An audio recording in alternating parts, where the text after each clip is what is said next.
Good morning student. ये video मैं उन स्टूडेंट्स के लिए बना रहा हूँ जो आने वाले टाइम में डॉक्टर बनने वाले हैं और साथ ही साथ अभी आप लोगों ने 12th का एग्जाम दिया है और नीट का एग्जाम भी आपने दिया होगा। बहुत अच्छा स्कोर आया है आपका और अगर स्कोर अच्छा आया है तो आप एमबीबीएस के लिए भी जा सकते हैं और वेटनरी के लिए भी जा सकते हैं। दो ऑप्शंस अवेलेबल है आपके पास में। अब देखिए इसके अंदर जो डॉग लवर्स हैं या फिर अपन बोल सकते हैं जो एनिमल लवर्स हैं, इसमें सारे एनिमल्स कवर होते हैं, वो लोग इस वेटनरी वाले ऑप्शन को चूज कर सकते हैं। बहुत अच्छा ऑप्शन है, इसमें बहुत अच्छी अच्छी कैरियर अपॉर्चुनिटीज मिलेगी, बहुत अच्छा पैकेज मिलेगा और फ्यूचर ग्रोथ बहुत अच्छा है इसके अंदर। अभी अपन लोग डिस्कस करने वाले हैं veterinary, what is veterinary doctor, veterinary doctor क्या करता है, कैरियर अपॉर्चुनिटीज क्या क्या मिलेंगी इसमें, सैलरी क्या मिलेगा इसके अंदर, इंडिया में क्या सैलरी है और अब्रॉड में क्या सैलरी मिलेगा आपको, गवर्नमेंट कॉलेजेस क्या चार्ज करते हैं फीस, प्राइवेट कॉलेज क्या चार्ज करते हैं, पूरा डिटेल में डिस्कस करेंगे। कहां एडमिशन लेना चाहिए, कितनी फीस पे लेना चाहिए, स्कॉलरशिप कितना मिलेगा, कम से कम बजट में कौन सा कॉलेज मिलेगा, इसको अपन बिल्कुल डिटेल में डिस्कस करने वाले हैं। चलो शुरू करते हैं। अब देखिए एक वेटनरी डॉक्टर करता है क्या, what the veterinary doctor will do. तो वेटनरी डॉक्टर बहुत सारे काम करता है, डायग्नोस्टिक का काम है, उसका ट्रीटमेंट का काम है, सर्जरी का काम है, प्रिवेंशन क्योर का काम है, इमरजेंसी केयर के लिए आपका जो एनिमल वेलफेयर हो गया, क्लाइंट एजुकेशन हो गया, ये सारे काम को करता है। जैसे अगर अपन डायग्नोस्टिक की बात करें तो एनिमल्स का एग्जामिनेशन करना है, उसका एक्सरे करना है, ब्लड टेस्ट करना है, उसमें वो काम करेगा। अगर मैं ट्रीटमेंट की बात करता हूं तो यहाँ पे वो मेडिसिन वगैरह जो देगा वो देगा आपको, प्रोवाइड वैक्सीनेशन, वो बहुत इंपॉर्टेंट है क्योंकि वैक्सीनेशन वगैरह अपन देखते हैं डॉग्स वगैरह को रेगुलर बेसिस पे अपने को देना पड़ता है। सर्जरीज हो गई, जैसे रूटीन सर्जरीज, कॉम्प्लेक्स सर्जरीज, ये सारे काम वो करेगा। उसके अंदर प्रिवेंटिंग क्योर, वैक्सीनेशन वगैरह हो गया। उसके बाद में इमरजेंसी केयर के लिए वो जो काम करेगा, जैसे इमरजेंसी केयर में किसी को किसी एनिमल को कोई प्रॉब्लम आ गया तो उसका लाइफ सेविंग कैसे करना है, इमरजेंसी में कैसे लेना है उसको। एनिमल वेलफेयर में जैसे जो एनिमल वेलफेयर ऑर्गेनाइजेशन होती है उसमें वो काम करेगा। उसके बाद में क्लाइंट एजुकेशन हो गया, जो भी आपके क्लाइंट्स होंगे जो डॉग रखते हैं, जो भी पेट रखते हैं, उनको क्या खिलाना है, उनको कैसे रखना है, उसके ऊपर डिस्कशन करेगा सारा का सारा। अब देखिए मेन चीज इसमें आती है कैरियर अपॉर्चुनिटीज। क्या कैरियर अपॉर्चुनिटीज होगी, आप डॉक्टर बन जाएंगे तो डॉक्टर बनने के बाद में आपकी जॉब कहां लगेगी या फिर अपना खुद का प्राइवेट बिजनेस खोलेंगे, कैसे करेंगे आप। इसमें सबसे बढ़िया ऑप्शन है प्राइवेट क्लिनिक्स। ये लोग अपना खुद का प्राइवेट क्लिनिक खोलते हैं, small animal, large animal, mix दोनों के लिए खोल सकते हैं। तो प्राइवेट क्लिनिक के अंदर बहुत अच्छी अर्निंग है, अपन उसका जो सैलरी पार्ट है वो भी डिस्कस करेंगे नीचे। उसके बाद में आपका एनिमल हॉस्पिटल्स हो गए, प्राइवेट और गवर्नमेंट दोनों हॉस्पिटल है जहां पे जॉब लग सकती है।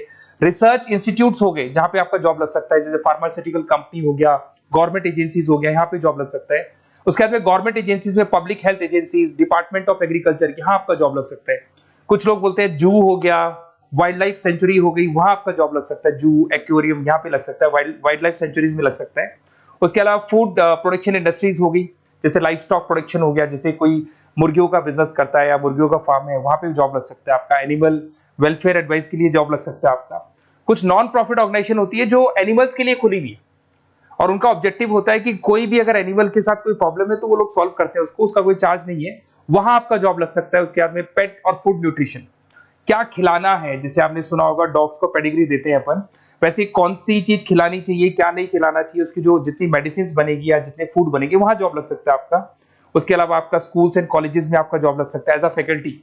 पढ़ने के बाद में अगर आपका इंटरेस्ट है फैकल्टी बनने का तो वहां आपका जॉब लग सकता है। कंसल्टेंसी फर्म्स हो गया, animal health consultancy, food safety consultancy, यहाँ आपका जॉब लग सकता है।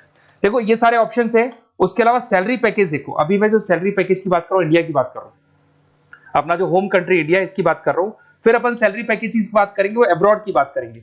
तो सब में अगर आप देखें तो ऑन एन एवरेज ये मान के चले कि आपका 5 लाख से 10 लाख तक का एवरेज जा रहा है पैकेज। अगर प्राइवेट क्लिनिक भी आप खोलते हैं, गवर्नमेंट सर्विस भी करते हैं ना, तो आप ये मान के चले कि आपका पैकेज 5 से 10 के बीच में जाएगा। उसके बाद रिसर्च इंस्टीट्यूट में भी यही मिलेगा आपको, जूस वगैरह के अंदर आपका यही 5 से 10 लाख के बीच में मिलेगा। फूड प्रोडक्शन इंडस्ट्रीज है, नॉन प्रॉफिट ऑर्गेनाइजेशन है, तो ऑन एन एवरेज ये मान के चलो 5 लाख टू 10 लाख। तो एज अ फ्रेशर आपको एक्सपीरियंस हो जाएगा तो पैकेज बढ़ जाएगा, कंसल्टेंसी फर्म से यहाँ लग सकते हैं।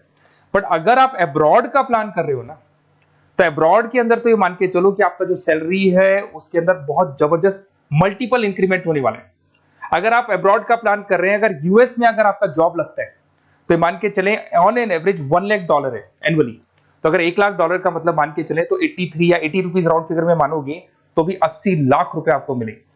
तो इसके अंदर एक बहुत अच्छा ऑप्शन है कि आप एज अ डॉक्टर बन के अब्रॉड भी जा सकते हैं। कुछ लोग हैं जो नहीं जाना चाहते बट कुछ जाना चाहते हैं तो वो जा सकते हैं, इसमें अब्रॉड भी जा सकते हैं।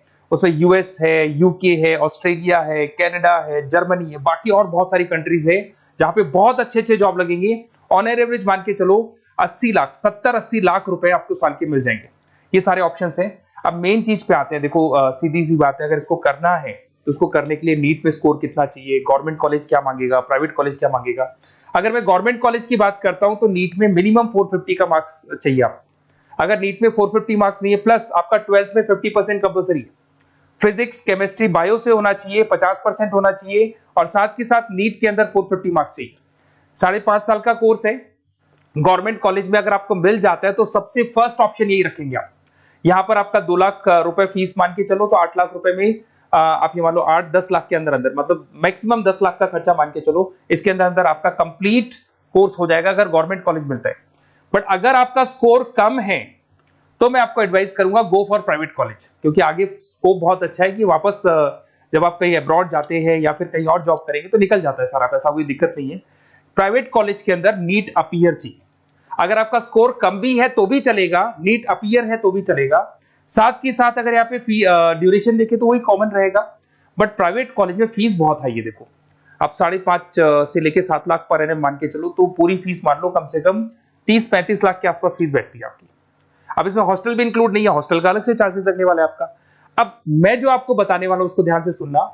प्राइवेट कॉलेज में बहुत सारे कॉलेजेस हैं जो लोग स्कॉलरशिप पे एडमिशन लेते हैं, बच्चों को पता ही नहीं उन कॉलेज के बारे में। वहां पर हॉस्टल भी इंक्लूड हो जाएगा, स्कॉलरशिप भी मिल जाएगा, और बहुत मिनिमम फीस में आपका एडमिशन हो जाएगा। इतना फीस आपका लगेगा ही नहीं, आप ये मान के चलो। तो उन सारे कॉलेजेस का अपन डिटेल में डिस्कस करेंगे। मेरा नंबर आप लोग के पास है, इस पे जैसे आप कॉल करेंगे तो या तो मैं रिसीव कर लूंगा, अगर मैं रिसीव नहीं करूं तो आप मेरे को मैसेज डाल के छोड़ना, मैं हाथों हाथ डिटेल, मेरे जो डिटेल काउंसलर्स हैं उनसे मैं बात करा दूंगा, वो आपको डिटेल में सारा डिस्कस करेंगे। Okay, best of luck. कोई प्रॉब्लम हो, ये नंबर है मेरा, इस पे कॉल कर सकते हैं। Okay, best of luck.